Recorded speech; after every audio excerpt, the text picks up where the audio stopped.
What's up, dudes and dudettes? I'll tell you what's up. A bridge has been built, and it's good news for Stellar fans. Speaking of Stellar, we're going to talk a little XLM price action at the end. Along with Tether, money printer go burr, and now Tether is backed by Bitcoin. So not only is that money printer going burr like a son bitch that it is, backed by Bitcoin too? Are we setting ourselves up for a massive crash? And speaking of crash, the White Sox are crashing against the Braves. They're down 3-0 right now in the top of the fifth. Sox are going to be 0-4 this year. Ugh. Joseph Angela says this. Yeah, bro, weekends suck. Bitcoin is now being controlled even more so. Yeah, seriously, I asked this in the other video, and I've gotten quite a few comments on this. Haven't you noticed since the ETFs have gone live, the weekends haven't been as juicy and as fun to play? I mean, think of all the degen fun that we used to have on weekends. Think of the shorting action. Think of the volatility. You used to be able to play a lot of juice there. It's gotten a lot quieter on the weekends now that BTC is doing its thing.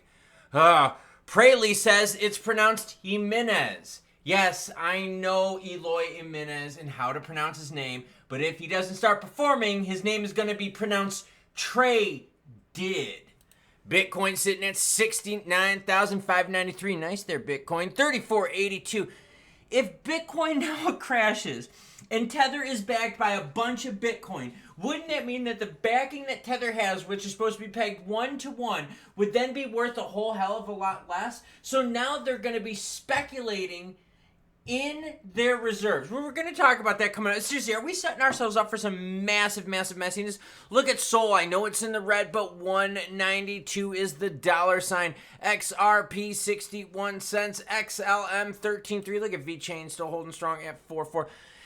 Markets overall in red. There was some juicy action here, last 48 hours. And by juicy, I mean greener than what you're seeing up on the screen. Now, that juicy action, though, we got to talk about why.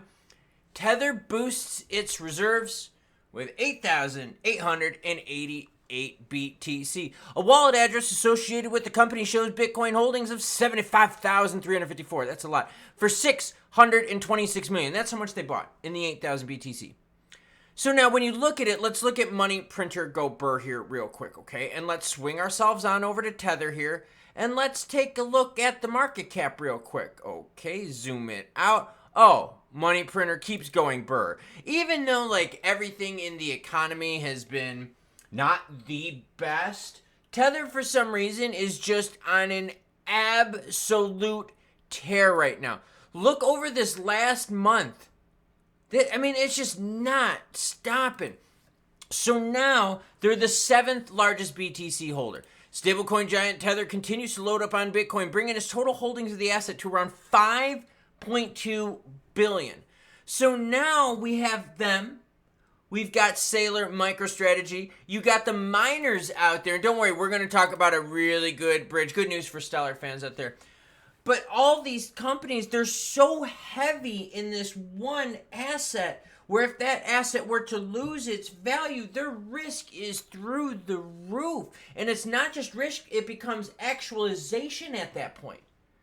That is very, very dangerous. Now, if MicroStrategy was like, look, we're going to put some money into BTC, but we're also going to sprinkle it over here in some real estate. We're going to sprinkle it over here in some boring-ass crap like treasuries or something like that. Wouldn't be, you'd still have the risk of Bitcoin with their main holdings, but they wouldn't be completely flushed if the thing went. So now, I know here comes the Easter puns. Now you're sitting here going, well, wait a minute. Are all of these eggs in one basket? And is that basket Bitcoin? And with Tether now being the 7th largest holder, you got Sailor there, you got El Salvador, you've got so many more people and groups backing their stuff up with BTC. The halving, mind you, is 17 days and 23 hours away. Yeah, the timer just changed. So you're looking at about 3:39 Eastern time in 17 days. Pretty close to that. So, let me know down below. Are you still thinking Black Swan? Is it because we're just going freaking nuts with Tether printing? When you look at USDC's market cap, and I'll show you how different USDC's is. Watch this, okay? USDC's market cap is going to look very, very, that's USDC. Because a lot of it, right, took a big downturn here because it was backed by U.S. bank stuff, treasuries, and junk like that. I don't know. All right. Let's get to good news, okay? Eloy Jimenez. No, we gonna trade you if you don't perform. You too, Andrew Vaughn. Pendulum Spacewalk Bridge is finally live on Pendulum. The Trust Minimized Bridge enables seamless transfers of Stellar stablecoins and XLM directly into Polkadot's thriving DeFi ecosystem. Okay, this is only made possible because of Smart Bridge, right? Smart contracts, right? Their bridge is made. I said Smart Bridge. Holy crap! It is made possible by smart contracts, right? You can bridge this stuff. Sorban, there you go. There's a benefit to that program right here, is that you can now play with other ecosystems. So if your ecosystem is not necessarily the juiciest, or if your ecosystem has something that another ecosystem would like to get its hands on, well, then they can play together. Now, will this benefit XLM price action? I gotta be honest with you. When you look at XLM, the big problem we have is it's very cheap to move money on Stellar. So if you're looking at a burn rate squeeze, you're gonna have some problems expecting anything like that. It's so cheap to move money that it's gonna take forever for that burn rate to happen. Now, that being said, why are you happy, XLM? Because the last time you had fear was when we were pushing through 12 cents, and it rejected that and has now stayed above 13 cents. In fact, this latest move that you've seen here as of late, right, this correction that happened on April 1st, thank you, happy April 1st, April Fool's Day. And by the way, you know how many people are commenting saying that Ripple and the SEC settled? It's all an April Fool's joke, and I feel bad for people that believe it. But anyways, here's what happened today. All right, you had some big candlestick action right here, okay? Again, fell down here, but stayed above the 13-cent mark. Now, is that the most bullish news? Is that melting faces, grown men will cry stuff? No, but it's defensively good. I mean, the good news is honestly more for like ecosystem, more for devs, more for playing with the chains than it is for the price action of XLM, this news. Obvious, because it didn't move the price of it, right? Do you see anywhere in here where there's any announcement news? No, you don't. Like, be real here. So development, good. Price action, not really. And I know. You're like, bro, don't be negative. I'm not. It's just the performance price-wise for XLM is not there. But you are getting some good ecosystem news. And it's like being a Sox fan. Yohan Moncada, dude, if you don't play good and you start batting better, you're just a piece of crap.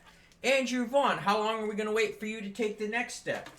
Luis Robert, are you going to be able to stay healthy and stack back-to-back all-star seasons together? See, you could be a fan of something, but if the performance isn't there, yeah. You're like, all right, cool, this is good news, but it's good news that's not leading to good results. So I just wanted to keep that in mind as we bring up these stories, that there's a different perspective. I do have some people out there that are really into development news. Some people are strictly into price action. Some people are very much into short-term plays, right? And XLM would not really be that good of a short-term play. There's really not much volatility into it. Longs, I mean, it's kind of a prove me wrong right now sort of situation. Longs have been kind of washed in the sense right here. Horrible performer long-wise. But now we have to start thinking, well, what's the bigger problem? And the bigger problem is everyone getting into the Bitcoin action. And with so many different people and entities into it, that really is a lot of eggs in one basket.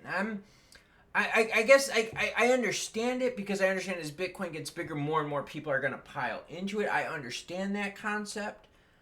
But at the same time, I'm looking at this going, if we're having stable coins back their stuff up with Bitcoin, You're talking that the crypto system is built on money that's been taken from here, but that money from here was taken from here, and then this money from here was taken from there, and before you know it, you're going to be back at crypto hot potato with another crash again. Like we had when Luna, right, the whole UST situation, which started this whole mess here about 2 years ago. So are we repeating the same mistakes?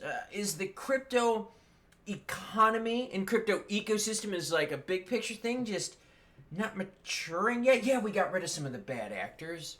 We pushed CZ out. Sam Bankman-Fried is gone. Alex Mashinsky gone.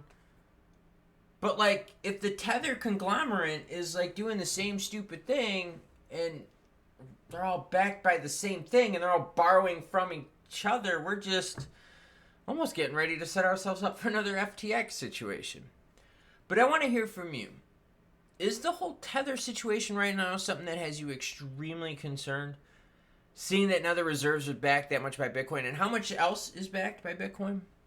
Let me know in the comments below. Today is a recovery day for me, so I am just chilling the F out. I'm thinking of doing another race here. Aw, damn it. The Braves just scored again. See, check it out. Braves just scored. Damn it. All right, well, there you go. Okay, so yeah, Braves are winning 4-0 against the Sox. So luckily for you, hold on a quick second here. Luckily for you, I have my Nacho helmet from Atlanta Braves when I go to Braves games because I live there. So yeah, might be rooting for this. No, I'm just kidding. Just kidding. I'm always a Sox fan. But yeah, just keep performance in mind and keep the whole Tether situation in mind. Want to hear from you? Let me know in the comments down below. Recovery day here, so I'm going to have a lot of time to read your comments. I'll catch you cool cats. What, everyone? Later. Go White Sox. I guess.